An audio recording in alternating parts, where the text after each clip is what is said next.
Merci Krishna.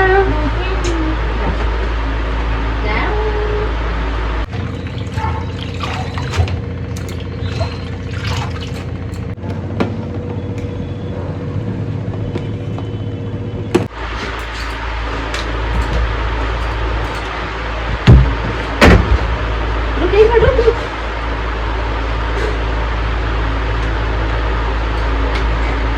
Merci Krishna.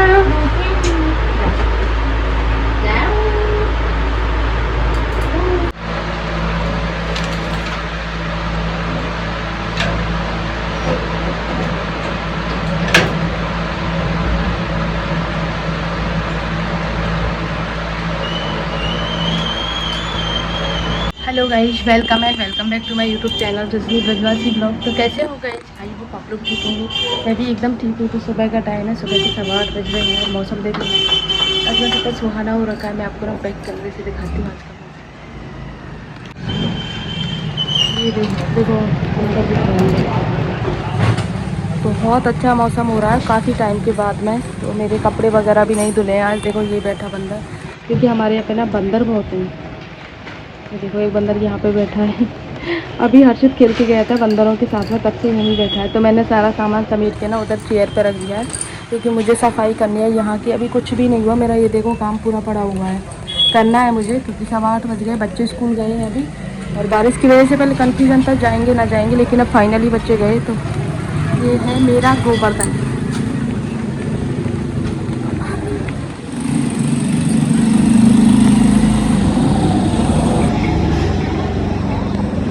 Govardhan में देखो इस टाइम पे आ रखी है बारिश, ये देखो। और गोवर्धन में परिक्रमा चल रही है बारिश में भी। ये सब परिक्रमा करने वाले हैं जो वहाँ तक आप लोग देख रहे हो ना। ये जो बाबा है ना, अभी आपको एकदम अच्छे मौके पर आए। ये देखो दिन में 3 परिक्रमा लगाते हैं सब।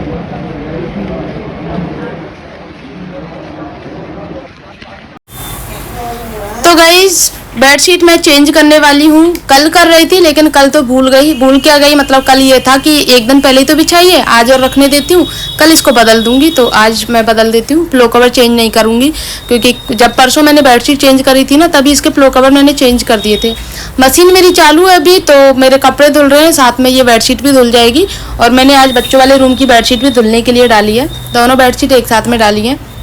और सुबह सुबह हमारे यहाँ ना लाइट पहले क्या था, सुबह 6 बजे आ जाती थी, लेकिन अभी क्या गुरु पूर्णिमा की वजह से या पता नहीं किस वजह से सुबह 6 से 8 2 घंटे लाइट की कटौती होती है। और इस टाइम पे ना इतना भागदौड़ वाला रहता है मेरे लिए, क्योंकि बच्चे स्कूल जाते हैं ना, तो बच्चों को स्कूल ऐसे भागम भाग में भेजना, उनको तैयार करना, तो बहुत गर्मी लगती है। उस टाइम पे ऐसा लगता है कि काश AC चल जाए, थोड़ी देर कमरे में बैठ के आराम से काम भी करती रहूँ और साथ में हवा भी मिलती रहे, क्योंकि बहुत गर्मी लगती है सुबह के टाइम में, खासकर किचन में काम करके आना, फिर बच्चों को तैयार करना, उस सब में। तो अभी बच्चे मैंने स्कूल के लिए भेज दिया है, दोनों ही बच्चों को। हल्की हल्की बारिश आ रही है, तो देखते हैं कि कैसा रहता है मौसम। लेकिन फ़िलहाल स्वरा तो गई अभी स्कूल, और ये सारे काम मैं कर लेती हूँ। पहले मैं सुबह 6 बजे उठती थी, जब बच्चों का स्कूल नहीं खुला था ना, उस टाइम पे 6 बजे उठने के बाद में लाइट ऑन रहती थी, लाइट आती रहती थी, तो मैं मशीन चालू कर देती थी और अपना आराम से चाय वगैरह पीना, सब कुछ आराम से होता था, कोई जल्दी नहीं रहती थी भाग दौड़ वाली। लेकिन अभी जब से बच्चों के स्कूल खुले हैं, तब से तो बस सुबह उठते उठते ही पता नहीं 7:30 कब बज जाते पता ही नहीं चलता। और फिर फटाफट से उनकी चोटी वगैरह बना के उनको स्कूल भेजती हूँ, फिर हर्षित को तैयार करती हूँ, तब मैं आराम से थोड़ी देर बैठती ज़रूर हूँ, क्योंकि थोड़ा आराम ज़रूरी होता है। सुबह 1-1.5 घंटे कंटिन्यू लगातार काम करती हूँ मैं। और काम मेरा ऐसा नहीं रहता कि सिर्फ घर का काम है, ऊपर नीचे चढ़ने उतरने का बहुत हो जाता है मेरा। कभी पानी की बोतल लेके आओ, कभी लंच लाओ, कभी चाय दूध, बच्चों को तैयार करना, आधा काम छोड़ के फिर बच्चों को देखने आना। यूँ तो मुझे ना पतिदेव से बहुत हेल्प हो जाती है, वो बच्चों को तैयार कर देते हैं, नहला धुला देते हैं, पेस्ट वगैरह करवा देते हैं, तो ये चीज़ मुझे देखनी नहीं पड़ती है बच्चों की। ये चीज़ पहले मुझे ना बहुत नॉर्मल लगती थी, लेकिन जब मैंने ना ये चीज़ लोगों की नोटिस करी कि उनके पति बिल्कुल भी हेल्प नहीं करवाते, इवन उनको ये भी नहीं पता रहता कि बच्चे कब स्कूल जाते हैं, टाइमिंग क्या है, कैसे होमवर्क करते हैं, कैसे क्या लंच में लेके जाते हैं, तब मुझे ना ये चीज़ बहुत फील होती है कि यार अकेली एक औरत क्या क्या करे। घर का काम भी, बच्चों को तैयार करना, उनको स्कूल छोड़ना, सब कुछ अकेले ही कैसे मैनेज करती होंगी। लेकिन जब मैं अपने पति को देखती हूँ तो टचवुड मुझे ये चीज़ बहुत अच्छी फील होती है कि हाँ, मेरे पति मेरे साथ हेल्प करवाते हैं। मुझे ये चीज़ नहीं पता रहता कि बच्चों कब तैयार हो गए, बच्चे कब नहा लिए, वो खुद ही करा देते हैं सारी चीज़ें। क्योंकि मेरा किचन नीचे है तो मैं आधा घंटा किचन में लगी रहती हूँ काम। और सुबह के टाइम जब बच्चे स्कूल जाते हैं तो आप लोगों को पता होगा कि आधा घंटा कितना ज़्यादा लगता है, देखने में लगता है कि आधा घंटा। बहुत से लोग बोलेंगे यहाँ पे कि आधा घंटा पहले उठ जाओ, तो पहले उठने से काम नहीं चलता, क्योंकि बच्चे छोटे हैं तो बच्चे जब उठेंगे उसी हिसाब से काम होता है, हमारे उठने से काम नहीं चलता है। तो यहाँ पे मैं बालकनी की सफाई कर लेती हूँ, क्योंकि बालकनी पूरी गंदी हो रखी है, हल्की हल्की बारिश आ रही थी ना, और थोड़ी बहुत हवा भी चल रही थी उसकी वजह से। और हमारे यहाँ पे ना गोवर्धन में आप जितने भी घर देखेंगे ना, सबकी बालकनी में जाल कवर्ड हैं, क्योंकि बंदरों का यहाँ पे ना बहुत आतंक रहता है। इसकी वजह से फुली कवर्ड रखते हैं जाल को, बालकनी को जालों से। जैसे आप कुछ भी सुखा लो, कपड़े वगैरह सुखा लो, थोड़ी देर बैठ जाओ, वरना अगर बैठो भी ना फिर भी बंदर बहुत गंदगी कर जाते हैं, तो बैठने का भी मन नहीं करता है। इसीलिए हमारे घरों में जैसे घर बनता है ना, तुरंत घर के साथ में जाल बनवा लेते हैं, तो जालों से कवर रखते हैं अपनी बालकनी को, जैसे आप मेरे घर में देख पा रहे हो। हर्षित की छुट्टी हो गई आज तो, हर्षित के मजे ही मजे। हाँ, जब भी बारिश होगी जब छुट्टी होगी, जब भी बारिश होगी जब भी छुट्टी होगी, तो अभी आप बैग उतार दो, लंच निकाल दो और बोतल वगैरह रख दो, सब कुछ।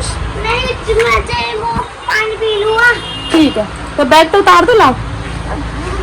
मैं खाऊंगा, वो भी लंच खाना है। हाँ नहीं कोई बात नहीं, तो हम खा लेंगे, तुझे गर्म बना दूंगी मैं, ठीक है? गरम? हाँ, अभी ये कपड़े चेंज कर लो। आज तो मेरे मौज हो गई, मौज हो गई। मौजी। आज इसकी छुट्टी हो गई है बारिश की वजह से, तो ये घर वापस आ गया। मुझे अपनी साफ सफाई करनी है पूरे घर की। और आजकल जो मौसम है ना, बहुत ज़्यादा मॉइस्चर वाला है। मैं अगर बोलूँ तो ऐसा चिपचिपा वाला मौसम है, और भाई इतनी गर्मी लग रही है इस टाइम पे, मैं बता नहीं सकती। सभी जगह जैसे मोबाइल खोलते हैं तभी पता चलता है उस जगह बारिश है, उस जगह बारिश है, बाढ़ आ रही है। लेकिन यहाँ तो भाई 2 बूंद आ जाती हैं बस, उससे ऐसा लगता है कि थोड़ा और इंद्रदेव थोड़ा सा और न खुश हो जाए थोड़ा सा, तो बस ये है कि बारिश आ जाए। लेकिन नहीं लग रहा है, ऐसा कुछ भी नहीं है। हल्का सा मौसम बनता है, उसके बाद में फिर उमस हो जाती है, घुटन हो जाती है। उससे अच्छा लगता है भाई पहले जो गर्मी पड़ रही थी ना सूखी वाली, वही ठीक है। और ऐसी गर्मी में चिपचिपापन बहुत लगता है। मोस्टली जब किचन में काम करते हैं ना, तब तो ऐसा लगता है बस फटाफट से अपना घर का काम करें किचन का, और रूम में आके बैठ जाएं। चाहे देखो रूम में ये नहीं है कि एसी की वजह से, लेकिन रूम में, अपने रूम में जो सुकून मिलता है ना, वो शायद पूरे घर में और कहीं नहीं मिलता। ये है मेरे साथ में, बाकी और लोगों का तो मुझे नहीं पता। मुझे मेरे रूम में सुकून मिलता है। घर का काम करने के बाद में मैं 5 मिनट भी कहीं नहीं बैठ सकती, क्योंकि शुरू से आदत ऐसी ही है अपने रूम की, तो बस रूम में ही आराम मिलता है। रूम में आके चाहे आराम नहीं करूँ और भी ज़्यादा टफ काम कर लूँ, जैसे किचन में कर रही थी, उससे भी ज़्यादा भले मुश्किल रूम में काम कर सकूँ, लेकिन फिर भी सुकून असली अपने रूम में मिलता है। और ये सारे कपड़े तो मेरे ऑलरेडी धुले रखे थे, तो सोचा चलो इनको सुखा दूँ। मौसम बार बार ऐसा हो रहा था ना कि बारिश आ जाए चली जाए, ऐसा हो रहा था। लेकिन ठीक है, कोई बात नहीं, सुखा देती हूँ। ऊपर फाइबर लगा हुआ है, सामने जाल लगा हुआ है, तो जैसे ज़्यादा बरसात आएगी तो कपड़े सारे निकाल दूँगी इसमें से, और कुर्सी पे रख दूंगी, फिर बाद में जैसे मौसम खुलेगा तो सुखा दूंगी। हर्षित भी मेरी हेल्प कर रहा है, क्योंकि इसको लग रहा है कि आज मेरी छुट्टी हो गई है तो मम्मा मेरे पे गुस्सा नहीं करें, थोड़ा बहुत प्यार करें, तो इसीलिए मेरे साथ में हेल्प करवा रहा है। क्योंकि इसके सारे टॉयज़ फैले रहते हैं और वो मेरे पैरों में चुभते हैं जब मैं काम करती हूँ, तो फिर मुझे चिड़चिड़ापन आता है बहुत ज़्यादा। गलती इनकी भी नहीं होती है, क्योंकि खेलने के लिए बच्चों को फिर जगह नहीं है। अब बच्चे रूम में नहीं खेले तो फिर कहाँ खेले। और मेरी भी अपनी एक परेशानी है, क्योंकि पैरों में चुभते हैं तो फिर चिड़चिड़ापन अपने आप होता है मुझे। पिछले 2-3 दिन से मुझे पैर में बहुत ज़्यादा दर्द है, मतलब मैं दोनों पैरों में नी कैप पहन के ही काम कर रही हूँ, ऐसी गर्मी में भी। पहले मैं सोचती थी पतिदेव से कि तुम नी कैप कैसे पहन लेते हो गर्मी में, लेकिन जब मैं खुद पहन रही हूँ ना, तब मुझे पता चल रहा है कि गर्मी एक तरफ, लेकिन पैरों का दर्द जो होता है ना, वो सहन नहीं होता है। हमारे सीढ़ियों का उतरना चढ़ना जो है ना, वो हमें टाइम से पहले बुढ़ापा ला देगा हमारे लिए। ये मैं बता रही हूँ आप लोगों का। हमारी तो देखो फिर भी कह दो, मान लो कि हाँ 30 के अराउंडिंग हमारी एज है, लेकिन बच्चों का क्या, बच्चों की तभी स्टार्टिंग एज है। उनके रोज़ पैरों में दर्द होता है। जब वो रात को सोते हैं ना, तो रोज़ उनका यही रहता है, मम्मा पैर दबा दो, पैरों में दर्द हो रहा है उनकी। क्योंकि हम तो हमारे हिसाब से चढ़ते उतरते सीढ़ियाँ, जब काम होता है उतना, वो तो बिना किसी मतलब के चढ़ते उतरते। मैं खाना बनाती हूँ ना, इतनी बार में अगर मुझे 4 पराठे सेकने ना, तो 4 बार उतर जाता है। हर्षित मम्मा क्या बना रही हो, मम्मा खाना बन गया आपका, मम्मा कितनी देर में आओगी, बस इसी चीज़ के लिए आता है। मैं बोलती हूँ तू ऊपर से बोल लिया कर मुझसे कोई काम हो तो, पर नहीं, बार बार नीचे जाता है और फिर वो सीढ़ियों का चढ़ना उतरना होता है ना, वो रात को बहुत ज़्यादा दिक्कत देता है। तो आज पतिदेव कचौड़ियाँ लेके आ गए थे, बोल रहे थे आज कचौड़ियों का नाश्ता कर लेते हैं, बहुत टाइम हो गया, तो सोचा चलो कचौड़ियों का नाश्ता कर लेते हैं। और हमारे यहाँ की कचौड़ियाँ है भी गाइस फेमस। उसके बाद में अभी मैं पनीर बनाऊँगी शाम के टाइम। पहले तो मेरा यही था कि सुबह बनाऊंगी, लेकिन अब सुबह सबने कचौड़ी का नाश्ता कर लिया तो खाने की सबकी छुट्टी हो जाती है कचौड़ी खाने के बाद में, तो सोचा पालक पनीर शाम को बनाऊंगी। अब मिट्टी वाला पालक आ रहा है तो इसको अच्छे से पहले वॉश कर लेती हूँ।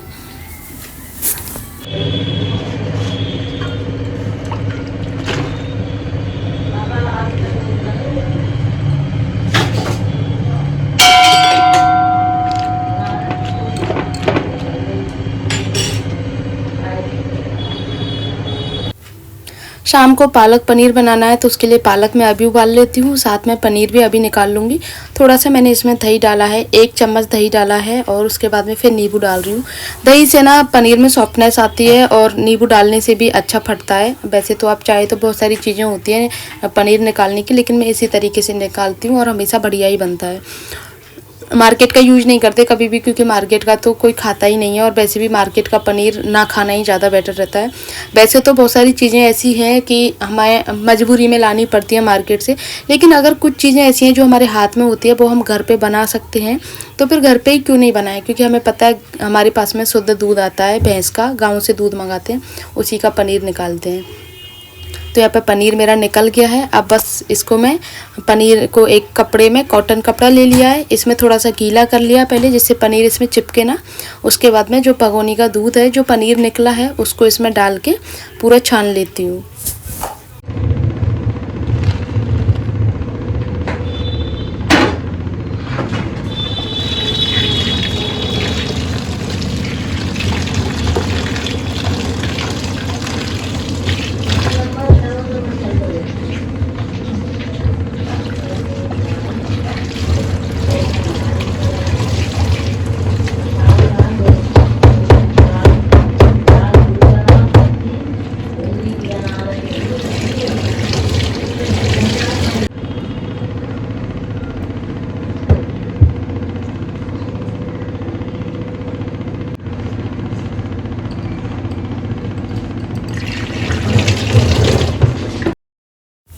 तो अभी मेरा पालक भी उबल गया, और ये काम मैं अभी क्यों कर रही हूँ आपको बताती हूँ, क्योंकि शाम को ना किचन में हमारी बहुत गर्मी हो जाती है, उमस हो जाती है, तो शाम को तो पराठे सब्जी वगैरह इसमें बनने में बहुत टाइम लगता है, लेकिन सुबह के टाइम इतनी गर्मी नहीं लगती, इसीलिए पालक वगैरह उबालना, पनीर निकालना, ये सब कुछ मैं सुबह ही कर लेती हूँ, जिससे शाम को मुझे सब कुछ एकदम परफेक्ट मिले। और पालक को पीस के भी रख दूँगी मैं अभी, जिससे क्योंकि शाम को अक्सर लाइट भी चली जाती है, इसीलिए सारी तैयारी मैं अभी कर रही हूँ।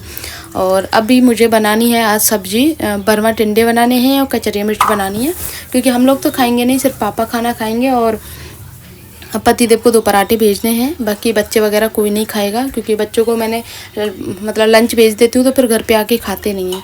कचरी मिर्च मेरी बन गई है उधर। अब बना रही हूँ मैं भरवा टिंडे। भरवा टिंडे को मैंने अच्छे से छील लिया है। छीलने के बाद में बीच में से 4 ऐसे मतलब अलग पीस अलग नहीं करने हैं, लेकिन बीच में चीरा लगाना है बस, जिससे इसमें मसाले भरे जा सकें। और उसके बाद में फिर मैं मसाले तैयार कर लेती हूँ। मसालों में मैंने डाला है मिर्ची, हल्दी, धनिया पाउडर, सौंफ, नमक और थोड़ा सा अमचूर पाउडर। ये सारा मसाला मिक्स करने के बाद में फिर मैंने ऑयल डाल दिया है, जिससे मसाला चिपक जाए अच्छे से, उसमें से निकले ना टिंडे में से। ऐसे ही मसाला भिंडी का तैयार करती हूँ, ऐसे करेले का ये सेम मसाला होता है, इसी तरह से तैयार करती हूँ मैं। तो अब 1 बाय 1 करके सारे टिंडे मैं भर देती हूँ, और अभी आप लोगों को बताती हूँ किस तरीके से बनना है, क्योंकि भरवा टिंडे जो होते हैं ना वो खाने में टेस्टी लगते हैं। सूखे सब्जी की तरह, अचार की तरह, किसी भी तरह आप खा सकते हो, और ख़राब भी नहीं होते हैं, क्योंकि प्रॉपर तेल में बनते हैं इसीलिए। तो सारी चीज़ें आप लोगों के साथ में शेयर करूँगी मैं अभी। तो पहले टिंडे भर लेते हैं, फिर मिलते हैं आपसे। तो यहाँ पे मेरे सारे भरवा मसाले से टिंडे तैयार हैं। अब बस मुझे इसमें छोंक लगाना है, बनाने हैं। थोड़ा सा ऑयल डाल दिया है, ज़्यादा कम भी नहीं डालना, ज़्यादा भी नहीं डालना। जीरा डालने के बाद में 1 बाय 1 करके सारे टिंडे इसमें डाल देती हूँ, और हल्का सा 2 बूंद पानी टपकाना है इसमें, जिससे कि टिंडे जले ना, और ढक्कन बंद करके रख देना है, और 1 सीटी लगानी है, और हमारे टिंडे बन के रेडी हैं।